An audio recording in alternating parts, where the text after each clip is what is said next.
Live from the BDN Studios, it's Bang and Dang. That's awesome. If you don't like that, then You ain't black. All right, welcome back to Outlaws Gunslingers, which hosts Bang and Dang, third week of the month, which means we're on Remastered series, which means we're back to the Wild Wild West.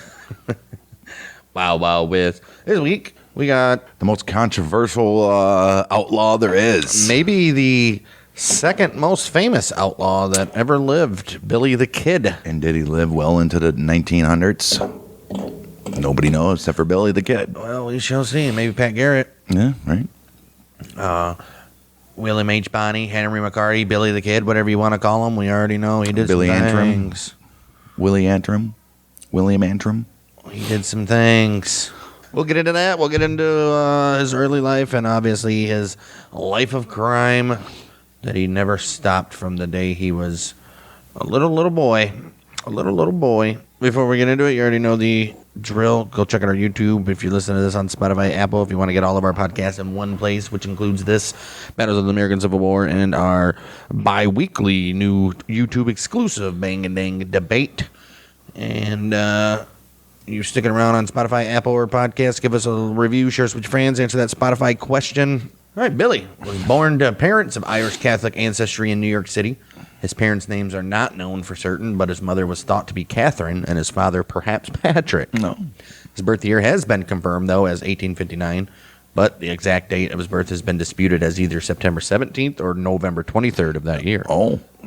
There's a letter from an official of St. Peter's Church in Manhattan. They state it's in possession of records showing McCarty was baptized there on September 28th, 1859. Census records indicate his younger brother Joseph McCarty was indeed born in 1863, so he was definitely born before 1863. Right. So if he got baptized September 28th, 1859, most likely born September 17th. Okay. I would assume. I'll take it. What are you going to do? Following the death of her husband, Patrick, sometime just after the Civil War, Catherine McCarty and her sons, they moved to Indianapolis, where she met William Henry Harrison Antrim. At about the same time, Billy's mom contracted tuberculosis and was told to move to a drier climate. The McCarty family then moved with Antrim to Wichita, Kansas in the year of 1870. After moving again a few years later, Catherine married Antrim on the 1st of March, 1873. For a while. Yeah, at the First Presbyterian Church in Santa Fe, New Mexico territory. McCarty and his brother Joseph were witnesses to the ceremony. I would assume so. Yeah. Shortly after that, the family then moved again from Santa Fe to Silver City, New Mexico, and Joseph McCarty began using the name Joseph Antrim. His stepfather worked as a bartender and carpenter, but soon got the prospecting bug and virtually ignored his wife and stepson. Yeah, he became a dick. Faced with an indigent husband, Billy's mother took in boarders in order to provide for her son. Yeah, got to. Despite the better climate, Billy's mother continued to worsen, and tragically, September 16th, 1874, she died of the old tuberculosis. After her death, Antrim placed Billy and his younger brother Joseph in separate foster homes and left Silver City for Arizona. Dickhead. Right, he said, I'm gone. Well, you got to separate them. 14 years old, smooth-cheeked, blue-eyed Billy was forced to find work in a hotel, washing dishes and waiting tables at the restaurant. Billy was reported to be very friendly. The manager was impressed by the young boy, boasting that he was the only kid who have ever worked for him that didn't steal anything.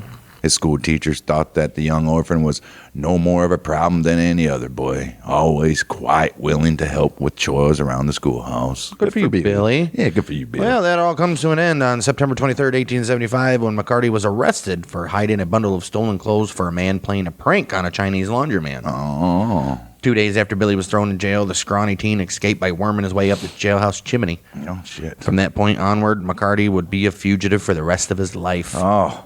McCarty located his stepfather and stayed with him until Antrim threw him out. McCarty then stole clothing and guns from him, and was the last time the two ever saw each other. Yeah, can't do that, bud. After leaving Antrim, old Billy, he traveled to southeastern Arizona territory. He worked as a ranch hand and gambled his wages in nearby gaming houses. 1876, he was hired as a ranch hand by a well-known rancher, Henry Hooker. During this very time, McCarty became acquainted with John R. Mackey, a Scottish-born criminal and former United States cavalry private, who, following his discharge, remained near the United States Army post at Camp Grant. The two men soon began stealing horses. You can't steal horses. They'll hang you for that, Bill. Well, they're going to do it. And they're doing it from local soldiers. Oh, shit. Oh, shit. Old Billy became known as Kid Antrim because of his youth, his slight build, his clean-shaven appearance, and also his personality. Well, he eventually found work as an itinerant ranch hand and sheep herder in southeastern Arizona. 1877, he became a civilian teamster at Camp Grant Army Post with the duty of hauling logs from a timber camp to a sawmill. Fantastic. The civilian blacksmith at the camp, Frank Windy Cahill, took pleasure in bullying young Billy. I bet he did. On August 17th, 1877, McCarty was at a saloon in the village of Bonita when he got into an argument with Cahill. Cahill supposedly called him a pimp. You don't call people pimp back then. No, that no, meant no. you were a piece of shit, basically. Right. Old Billy, in turn, called Cahill a son of a bitch, whereupon Cahill threw Billy to the floor, and the two struggled for McCarty's revolver. Billy shot and mortally wounded. A witness said that Billy had no choice. He had to use his equalizer. Cahill, he died the next day. Well, Billy was like, I got to get the hell out of here, and he fled town and returned a few days later and was apprehended by Miles Wood. Oh, Mikey Miles. Right, he was the local justice of peace at that time. Oh, Billy, he was detained and held in Camp Grant guardhouse, but escaped before law enforcement could arrive. Look at that. Well, McCarty then stole a horse and fled Arizona territory for Pecos Valley, New Mexico territory. But Apaches took the horse from him, leaving him to walk many miles to the nearest settlement. Lucky they didn't kill him. Yeah.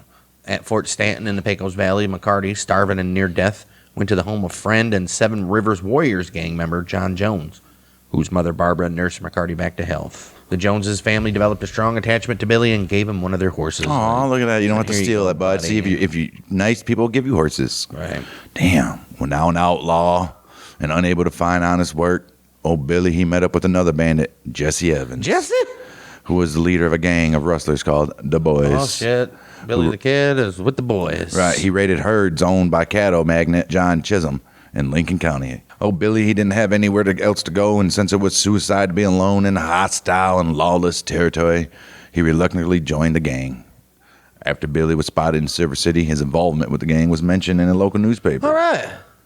At some point in 1877, old Billy, he began to refer to himself as William H. Bonney. Okay. After returning to New Mexico, Bonney worked as a cowboy for English businessman and rancher John Henry Tunstall near the Rio Felix, a tributary of the Rio Grande in Lincoln County. Now, Tunstall and his business partner and lawyer Alexander McSween were opponents of an alliance formed by Irish-American businessman Lawrence Murphy, James Dolan, and John Riley. Okay. The three men had wielded an economic and political hold over Lincoln County since the early 70s. Here we go.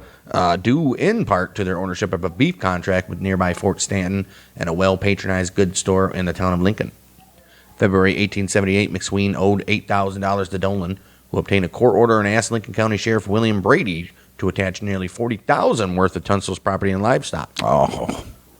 Okay. Well, Tunstall, he put Bonney in charge of 9 prime horses and told him to relocate them to his ranch for safekeeping. Meanwhile, Sheriff Brady assembled a large posse to seize Tunstall's cattle.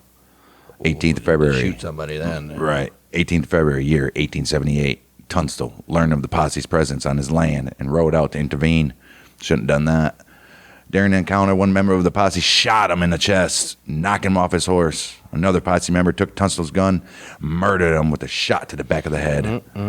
Tunstall's murder ignited the conflict between the two factions that became known. Lincoln County War, baby! You guessed it, the Lincoln County War. After Tunstall was killed, Bonney and Dick Brewer swore affidavits against Brady and those in his posse and obtained murder warrants from Lincoln County Justice of the Peace John B. Wilson. Oh, shit. February 20th, 1878, while attempting to arrest Brady, the sheriff and his deputies found and arrested Bonney and 2 other men riding with him. What? Deputy U.S. Marshal Robert Weidenman, a friend of Bonney, and a detachment of soldiers captured Sheriff Brady's jail guards, put them behind bars, and released Bonney and Brewer. Damn right. Jeez. Deputy U.S. Marshal, how is he friends with this Billy when Billy's an outlaw right now? Yeah, how I don't does he- know. I guess.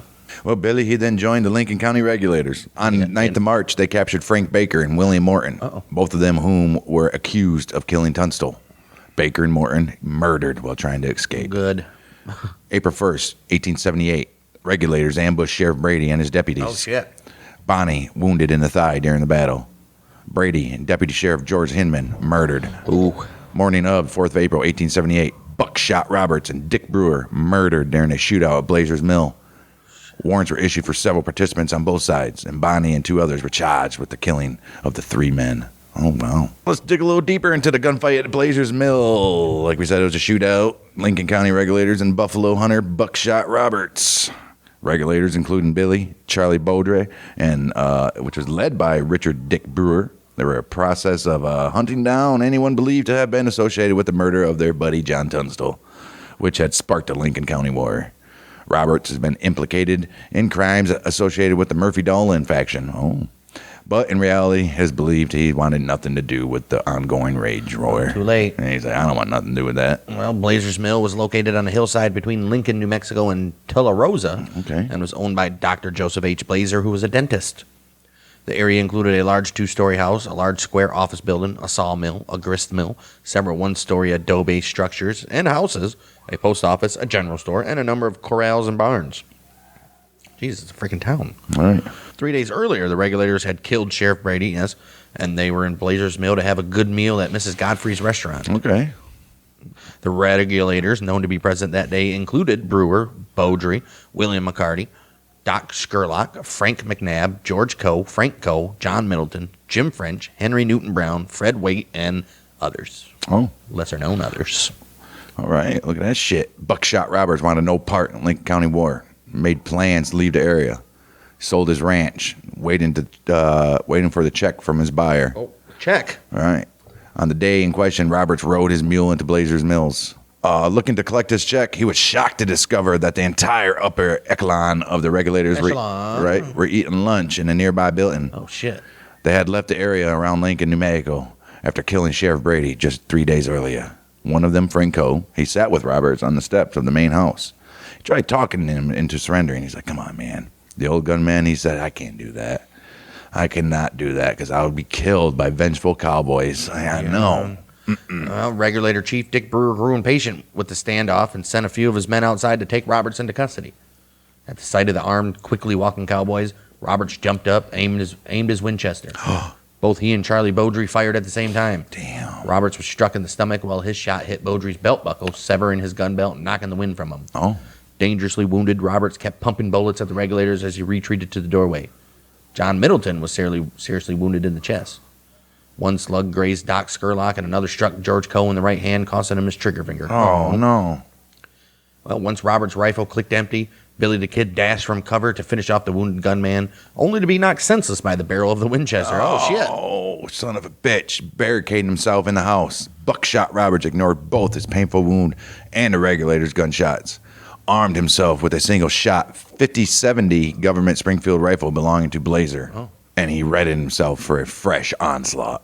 Stunned by the turn of events, the regulators tended to their wounded and tried to get Roberts to come out. Frustrated that none of his men dared to approach the fortified adversary, Brewer circled around the main house, took cover behind some stacked logs, opened fire on the room where the wounded man was lying prone on a mattress in front of a barricaded doorway. Old Buckshot himself, seen the cloud of gun smoke from the log pile, opened fire when Brewer put his head up again, striking the cowboy in the eye. Damn. The regulators, demoralized by their casualties, pulled out, left the area. Buckshot Roberts, dead the next day. He and Dick Brewer buried side by side near the big house where the gunfight occurred. Damn. Killed each other and then buried with each other. Murder them bastards. All right, like we know that Bonnie and two others were charged with killing the three men there. Right. After that, on the night of Sunday, July 14th, McSween and the regulators, now consisting of a group of about 50 or 60 men, went to Lincoln and stationed themselves in the town among several buildings.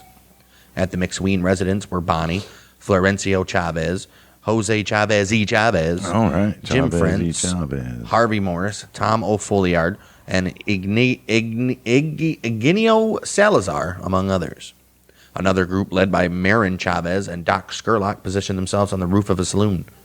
Henry Newton Brown, Dick Smith, and George Coe defended a nearby adobe bunkhouse. Damn, dude. Tuesday, 16th of July, newly appointed Sheriff George Pepin sent sharpshooters to kill the McSween defenders at the saloon. Pepin's men retreated when one of the snipers, Charles Crawford, was killed by Fernando Herrera. Sniper, bud. Pepin then sent a request for assistance to Colonel Nathan Dudley, commandant of nearby Fort Stanton. Oh, shit. In a reply to Pepin, Dudley refused to intervene, but later arrived in Lincoln with troops, turning the battle in favor of the Murphy-Dolan faction. Shooting war broke out on Friday, July 19th. McSween's supporters gathered inside of his house. when Buck Powell and Deputy Sheriff Jack Long set fire to the building.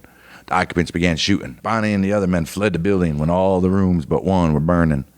During the confusion, Alexander McSween shot and killed by Robert Beckwith, who was then shot and killed by William H. Bonnie himself. Shit. Well, Bonnie and 3 other survivors of the Battle of Lincoln were near the Mescalero Indian Agency when the agency bookkeeper Morris Bernstein was murdered on August 5th, 1878. All 4 were indicted for the murder, despite conflicting evidence that Bernstein had been killed by Constable Atanasio Martinez. Oh, no. All the indictments except Bonnie's were later quashed. Of course. Why Bonnie's? Man, you know.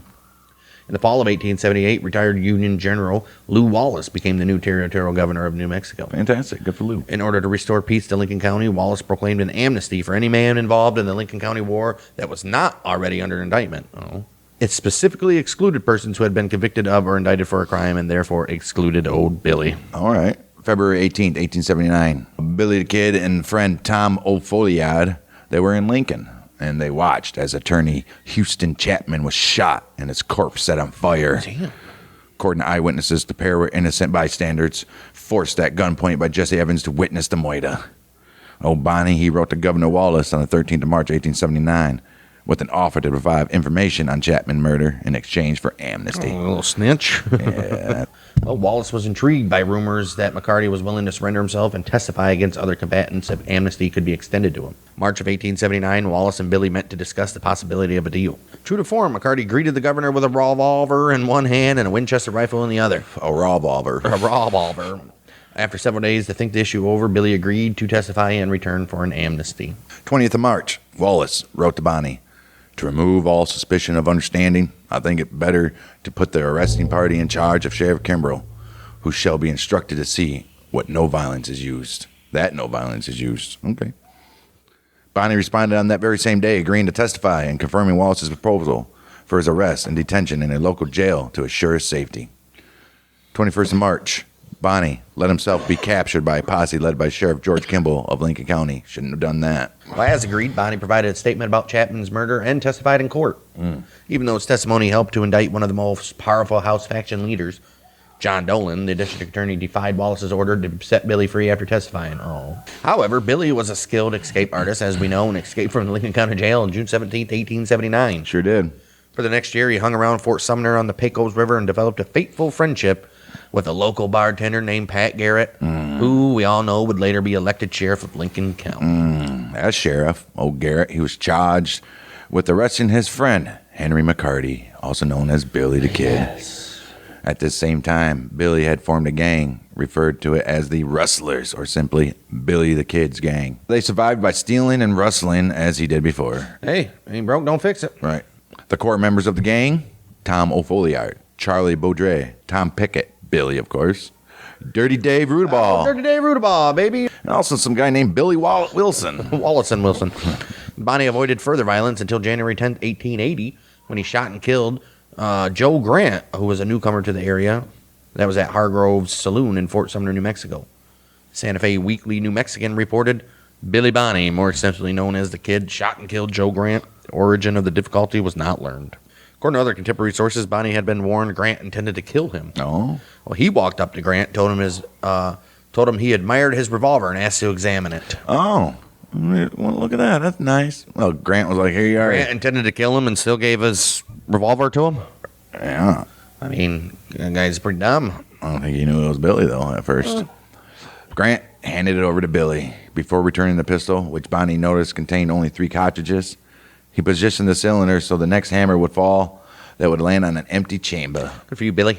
Grant suddenly pointed his pistol at Bonnie's face and pulled the trigger. Hey, we would have been dead, dude. When it failed to fire, Bonnie drew his own weapon, shot Grant in the head.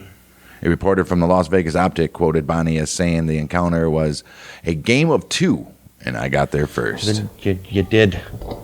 Well, fast forward November 29th, 1880, Bonnie, Rudaball, and Billy Wilson ran from a posse led by sheriff's deputies James Carlisle. Cornered at Great House's ranch, Bonnie told the posse they were holding Great House as a hostage. Uh-oh. Carlisle offered to exchange places with Great House, and Bonnie accepted the offer. Okay. Carlisle later attempted to escape by jumping through the window, but he was shot 3 times and killed. Damn.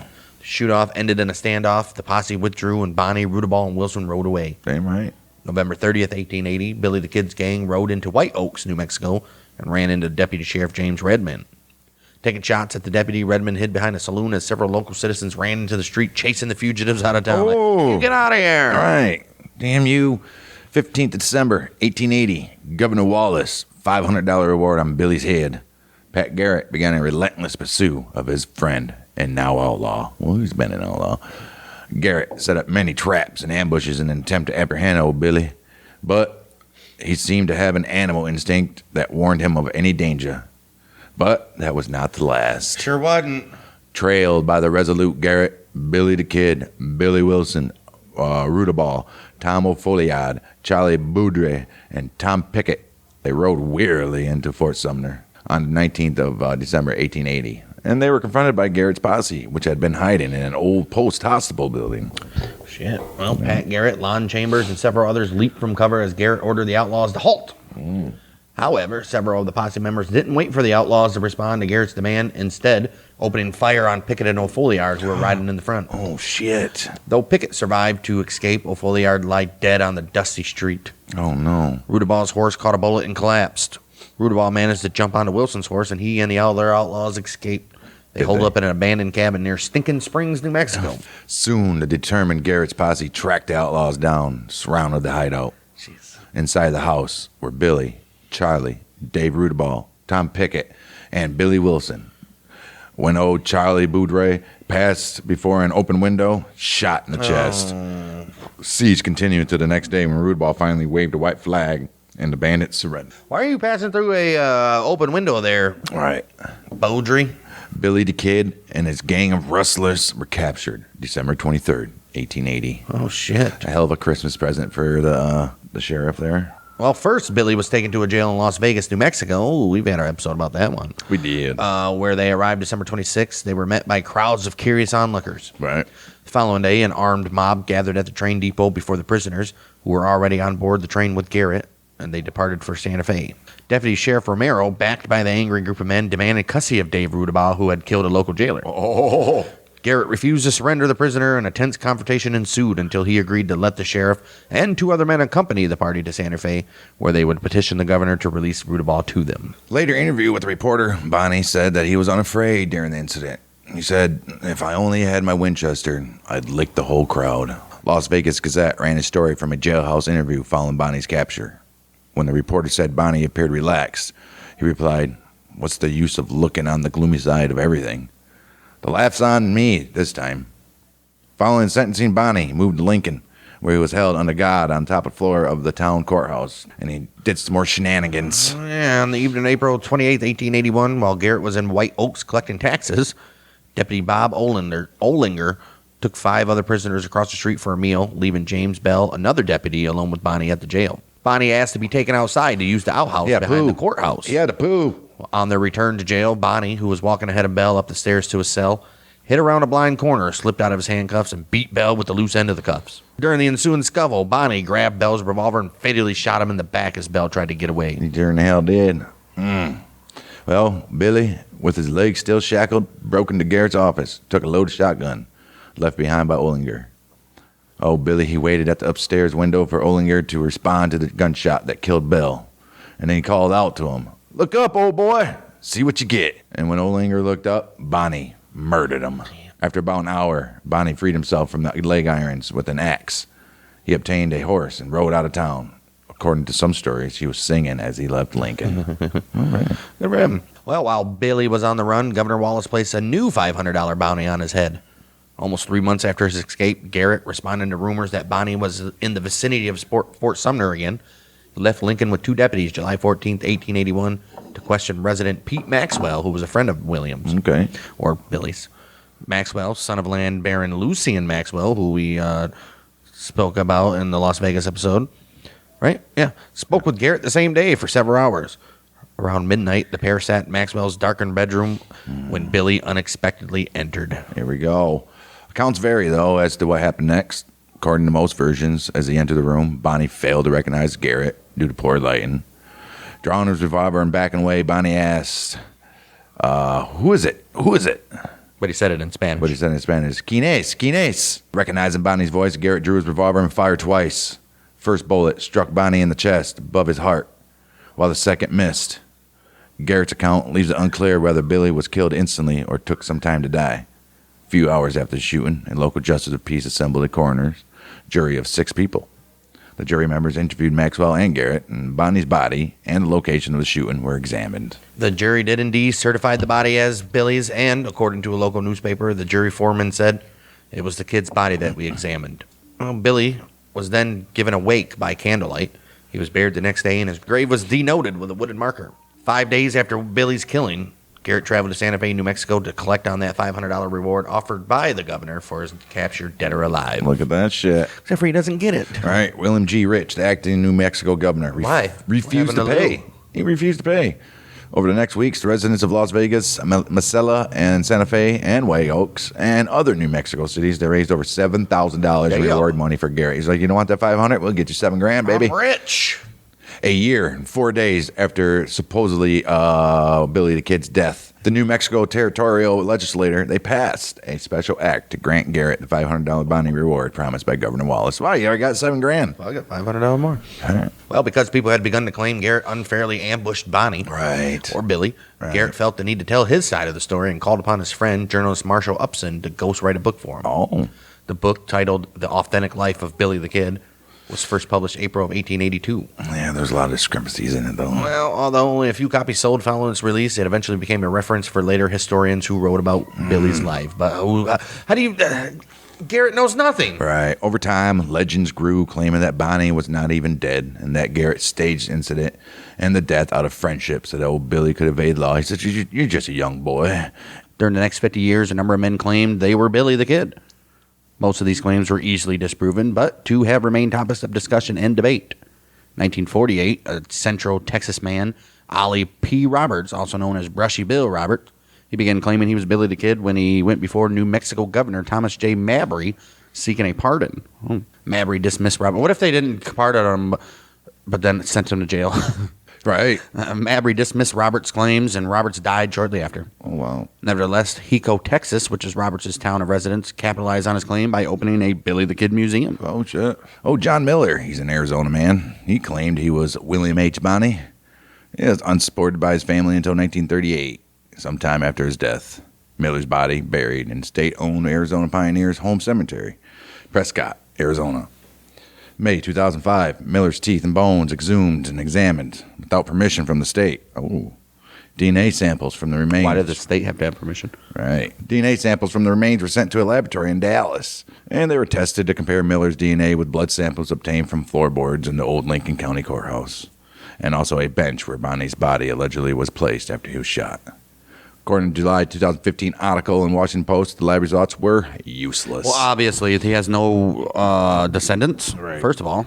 And in 2004, researchers sought to examine the remains of Catherine Antrim, which was Bonnie's mother, whose DNA could be tested and compared with that of the body buried in William Bonnie's grave. Right. As of 2012, her body had not been exhumed. In 2007, author and amateur historian Gail Weathers, Gail Cooper, filed a lawsuit against the Lincoln County Sheriff's Office under the State Inspection of Public Records Act to produce the records of the results of the 2006 DNA tests and other forensic evidence collected in the Billy Kid investigations. April 2012, 133 pages of documents were provided. They offered no conclusive evidence confirming or disproving the generally accepted story of Garrett's killing of Bonnie, but confirmed the record's existence and that they could have been produced earlier. 2014, Cooper awarded $100,000 in punitive damages, but the decision was later overturned by the New Mexico Court of Appeals. The lawsuit ultimately cost Lincoln County nearly $300,000. February, year 2015, historian Robert Stahl, he petitioned a district court in Fort Sumner, asking the state of New Mexico to issue a death certificate for William H. Bonney. 2015, in July, Stahl, he filed a suit in New Mexico Supreme Court. The suit asked the court to order the state's Office of the Medical Investigator to officially certify Bonnie's death under New Mexico state law. As of 2020, only 2 photographs confirmed to show Bonnie known to exist. Others thought to depict him are disputed. One of the few remaining artifacts of Bonnie's life is a 2x3-inch ferrotype photograph by an unknown portrait photographer in late 1879 or early 1880. Well, that image shows Billy wearing a vest over a sweater, a slouch cowboy hat, and a bandana, while holding an 1873 Winchester rifle with his butt resting on the floor. Nice. You guys have all seen that. Yes. Well, for years, this was the only photograph scholars and historians agreed actually showed old Billy. The ferrotype survived because Bonnie's friend, Dan Diedrich, kept it after the outlaw's death. It was passed down through his family and was copied several times, appearing in numerous publications during the 20th century. Sure in hell has. Been everywhere. See, it's crazy. Nobody back in those days thought to, like, save anything that was significant. Right. Or they couldn't. Well, they could. June Just year. nobody cared. If something happened, it was immediately thrown away, or, like, buildings were tore down with no fucking whatsoever, nothing significant, whatever. Right. Oh, so year of 2011, month of June, original plate was bought in an auction, $2.3 million by a businessman, William Cope. That's fucking crazy, dude. The image shows Bonnie wearing his holstered Colt revolver on his left side. This led historians to believe that he was left-handed, but they did not take into account that, guess what? Back in those days, those ferrotype cameras, they produced reversed images. So these are fucking retarded-ass historians. Sorry for my R word. No, I'm not. But how are you a historian and don't know that the ferrotype was backwards? Because they're dumb. 1954, Western historians James Horan and Paul Sand, they wrote that Billy was right-handed and carried his pistol on his right hip. The opinion was confirmed by Claude Jevons, a former curator of the National Film and Television Archive. Several historians have written that Bonnie was Ambidextrous. Yeah, ambidextrous. No, those are just the idiots that said he was left-handed at first and then try to Right. justify their dumbness by saying he was ambidextrous. Right. Well, a 4.6-inch ferrotype purchased at a memorabilia shop in Fresno, California, in the year of 2010 has been claimed to show Bonnie and some members of the Regulators playing croquet. Yeah, that one's showing around too, but I don't know. Maybe. Well, if authentic, it is the only known photo of Billy the Kid and the Regulators together, plus the only image to feature their wives and female companions.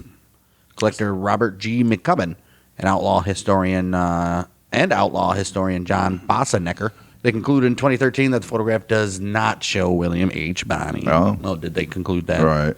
Whitney Braun, a professor and researcher, located an advertisement for croquet sales for croquet sets sold at Chapman's General Store in Las Vegas, New Mexico, dated to June 78. Oh, dude, this dude with back then no pictures of this guy, and yet Everybody knew who he was as soon as he Right. walked into town. right. Suspicious there, huh? Oh, Kent Gibson, he's a forensic video and still image expert. He offered the services of his facial recognition software. And he stated that Billy is indeed one of the individuals in that very image. So Whitney Braun, nope, the other guy can The other suck two a dick. guys. In August of 2015, Lincoln State Monument officials and the New Mexico Department of Cultural Affairs, they said that despite the new research, they could not confirm that the image shown Bonnie or others from the Lincoln County War era. According to the monument manager, Gary Cousins, he says, well, Who put these guys in charge of Right. what or not is a fucking photo? put this shit in there. Jeez.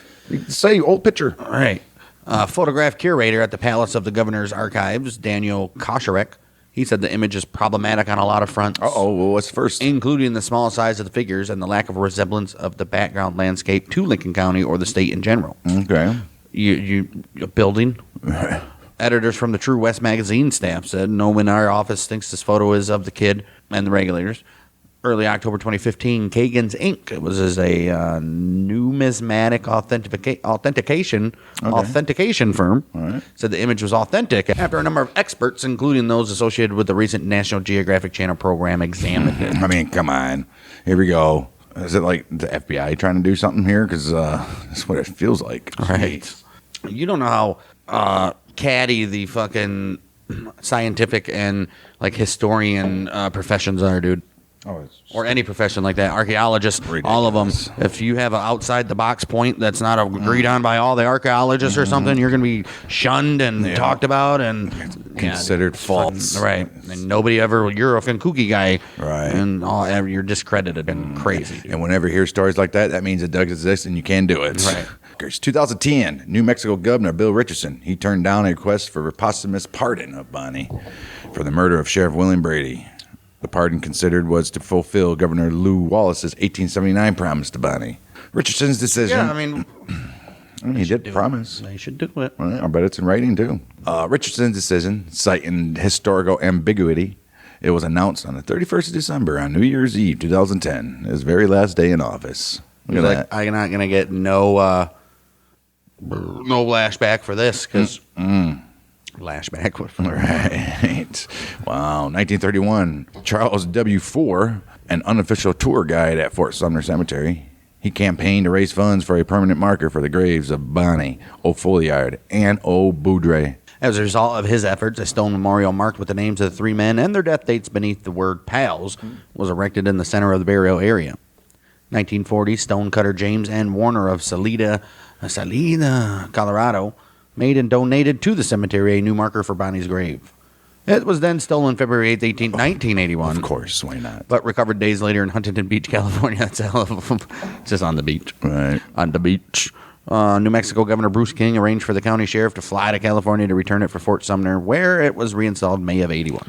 Damn. Although both markers are behind iron fencing, a group of vandals entered that enclosure at night in June 2012 and tipped the stone over. Jeez, come on. People are just freaking retarded.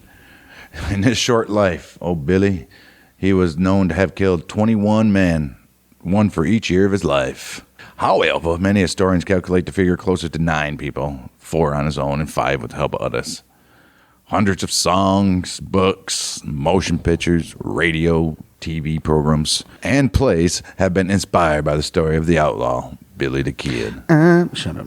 Depictions of him in a popular culture have fluctuated between a cold-blooded killer and a poor little boy that's trying to make his way in a hard life. I'm just a poor boy, Right. Nobody loves me. Right, in a hard life of the Wild West. He's just a hero fighting for justice. The Texas historian J. Frank Dobie wrote many years ago in a vaquero of the brush country in 1929.